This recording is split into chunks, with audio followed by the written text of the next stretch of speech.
Selles videos ma räägin sulle 4 asjast, mida sa võiksid tavakasutajale, kes ise müüb oma kinnisvara, jätta tema alateadvusse. Esimene hetk on see. Mingil ajahetkel võite ehk mõelda, et ei soovi enam edasi kinnisvaramaaklerina tegutseda. Ja teate, mina tahaks olla just sellel hetkel see inimene, kelle te helistate, esimene maakler, kellele te mõtlete.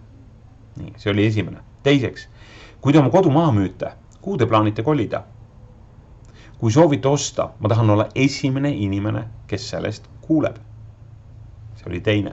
Kolmandaks, ma ei tea, kuhu iganes te Eestis kolite või ka mujal, mul on väga suurepäraseid, mul on häid suurepäraseid kontakte üle kogu Eesti ja ma edastan need, kellele vaja, nii et kui teil on vaja maakleri abi kusagil mujal maakondades, ma tahan olla esimene inimene, kellel te sellest teada annate.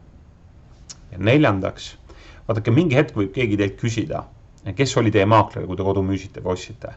Mulle isegi meeldiks, et kui te ütlete, et ma müüsin ise, aga see maakler jäi mulle meelde selle maakleriga võtta ühendust. Need olid 4 sellist mõtet, mida me tahame istutada tavakasutaja pähe selleks hetkeks, kui tal tekib vajadus või tekib loogiline hetk, siis ta helistab ennekõike sulle.